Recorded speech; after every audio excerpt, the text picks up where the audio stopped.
വലിയതുറയിലെ കടലാക്രമണ ഭീഷണിയിൽ geology വകുപ്പിനെതിരെ വിമർശനവുമായി എത്തിയിരിക്കുകയാണ് ഭരണപക്ഷ എംഎൽഎയും മുൻ മന്ത്രിയുമായ ആന്റണി രാജു. വലിയതുറയിലെ കടലാക്രമണം തടയാൻ നവകേരള സദസ്സിൽ 7 കോടി രൂപ അനുവദിച്ചിരുന്നു. എന്നാൽ പുലിമുട്ട് നിർമ്മാണത്തിന് ആവശ്യമായ കല്ലുകൾ ക്വാറികളിൽ നിന്ന് കൊണ്ടുവരുന്നത് ജിയോളജി വകുപ്പ് തടയുകയാണെന്നാണ് ആന്റണി രാജു പറയുന്നത്. ദുരന്ത നിവാരണ പദ്ധതിയിൽ അനുവദിച്ച പണത്തിൻ്റെ പേരിൽ കല്ലിടാൻ വന്നപ്പോൾ ക്വാറികളിൽ നിന്ന് കല്ല് കൊണ്ടുവരുന്നതിന് ജിയോളജി വകുപ്പ് തടയുകയാണ്. അതിന് ഞാൻ കളക്ടറായിട്ട് ഇന്നും സംസാരിച്ചിട്ടുണ്ട്. ജിയോളജി വകുപ്പുകാരായിട്ട് സംസാരിച്ചിട്ട് ഈ തീരപ്രദേശത്തെ കടലാക്രമണം തടയുന്നതിനുള്ള കല്ല് അടിയന്തരമായിട്ട് എത്തിക്കുന്നതിന് ജിയോളജി വകുപ്പ് ഒരു ഉദാരമായ സമീപനം സ്വീകരിക്കണമെന്ന് കളക്ടറോട് ആവശ്യപ്പെട്ടിട്ടുണ്ട്. കളക്ടർ ജിയോളജിക്കാരുമായിട്ട് സംസാരിക്കാനുള്ള സംവിധാനം ഉണ്ടാക്കാമെന്ന് പറഞ്ഞിട്ടുണ്ട്. നേരത്തെ ഒരു 3 കൊല്ലങ്ങൾക്ക് മുമ്പ് തന്നെ വലിയതുറയുടെ പ്രദേശത്ത് പുലിമുട്ടിടാനുള്ള ഒരു നിർദ്ദേശം ഗവൺമെൻറ് വെച്ചതാണ്. എന്നാൽ അന്ന് പരിസരവാസികളെ സംബന്ധിച്ചിടത്തോളം അവർക്ക് ആശങ്കയുണ്ടായിരുന്നു, പുലിമുട്ടിട്ട് കഴിഞ്ഞാൽ മത്സ്യബന്ധനം സുഗമമായിട്ട് നടത്തുന്നതിന് തടസ്സം വരുമെന്ന്. അപ്പോൾ അതുകൊണ്ടാണ് ആ പദ്ധതി അന്ന് നടപ്പാക്കാൻ കഴിയാതെ പോയത്. അന്നത് എഗ്രി ചെയ്തിരുന്നെങ്കിൽ ഇന്നിപ്പോൾ പുലിമുട്ടുകളെല്ലാം പൂർത്തിയാകുമായിരുന്നു. അരുൺ സോളമനുണ്ട്. അരുൺ, ഈ കാലതാമസം നേരിട്ടതിൽ ജിയോളജി വകുപ്പിന്റെ വീഴ്ചയാണെന്നാണോ ആന്റണി രാജു ഇപ്പോൾ പറഞ്ഞു വെക്കുന്നത്? എന്താണ് ഇനി ഇതിനൊരു പരിഹാരം?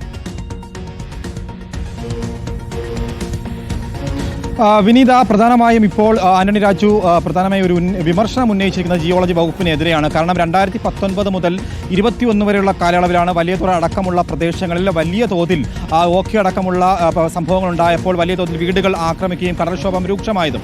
ഈ ഒരു സാഹചര്യത്തിൽ അന്ന് തന്നെ സംസ്ഥാന സർക്കാർ ഈ വിഷയത്തിൽ ഇടപെടുകയും അവിടെ പുലിമുട്ട് നിർമ്മാണം വേണമെന്ന് സംസ്ഥാന സർക്കാർ നിർദ്ദേശിച്ചെങ്കിലും അന്ന് പ്രദേശവാസികൾ സമ്മതിച്ചില്ല എന്നുള്ള ഒരു ആരോപണം അദ്ദേഹം ഉന്നയിക്കുകയാണ്. ഇതിന് പിന്നാലെയാണ് 3 വർഷം പിന്നിടുമ്പോൾ നവകേരള സദസ്സുമായി ബന്ധപ്പെട്ട് നവകേരള പദ്ധതിയിൽ 7 കോടി രൂപ പദ്ധതി വിഹിതമായി അനുവദിക്കുകയും അത് പ്രകാരം ഇപ്പോൾ കല്ലുകൾ ആവശ്യപ്പെട്ടുവെങ്കിലും നിലവിൽ ക്വാറികൾ മുഖേന കല്ലുകൾ വരുന്നത് ജിയോളജി വകുപ്പ് തടയുന്നു എന്നുള്ള വലിയൊരു ആരോപണമാണ് ഇപ്പോൾ ഭരണപക്ഷ എംഎൽഎ കൂടിയായിട്ടുള്ള ആന്റണി രാജു ഉന്നയിക്കുന്നത്. ക്വാറികളിൽ ഇപ്പോൾ കല്ലുകൾ വന്നാൽ തന്നെയും ജിയോളജി വകുപ്പ് ഒരു ഉദാരമായിട്ടുള്ളൊരു സമീപനം സ്വീകരിച്ചാൽ മാത്രമേ വലിയതുറ അടക്കമുള്ള കൊച്ചുതോപ്പിലെ 120 മീറ്റർ വരുന്ന ഭാഗത്ത് ഈ പുലിമുട്ട് നിർമ്മാണം പൂർത്തിയാക്കാൻ കഴിയൂ. കഴിഞ്ഞ ദിവസങ്ങളിലൊക്കെയും വലിയ കാലവർഷക്കെടുതിയും കടൽക്ഷോഭവും ഉണ്ടായപ്പോൾ വലിയതുറ ഭാഗത്ത് തീരപ്രദേശത്തെ ജനങ്ങൾ എയർപോർട്ട് റോഡ് ഉപരോധിച്ചുകൊണ്ട് സമരത്ത് വന്നത് നമ്മൾ വാർത്തയാക്കിയിരുന്നു. ഇതിന് പിന്നാലെയാണ് ഇപ്പോൾ എംഎൽഎ രംഗത്തെത്തിയിരിക്കുന്നത്. ജില്ലാ കളക്ടർ ഈ ജിയോളജി വകുപ്പുമായി ബന്ധപ്പെട്ട് സംസാരിച്ച് ഈ കല്ലുകൾ എത്തിക്കുന്നതിനുള്ള അടിയന്തരമായിട്ടുള്ള നടപടി ഉണ്ടായാൽ മാത്രമേ നിലവിൽ അനുവദിച്ചിരിക്കുന്ന തുക അത് പദ്ധതി വിഹിതത്തിൽ ഉന്നയിച്ച് ഈ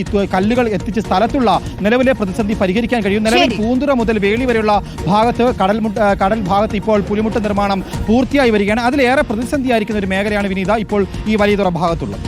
ശരി, ഏതായാലും ആന്റണി രാജു ഈ വലിയ പ്രശ്നം തന്നെയാണ് ഉയർത്തുന്നത്. അതിലൊരു ഇടപെടൽ ഉണ്ടാകുമെന്ന് നമ്മൾ പ്രതീക്ഷിക്കുകയാണ്. അരുൺ സോളമനാണ് വിവരങ്ങൾ നൽകിയത്.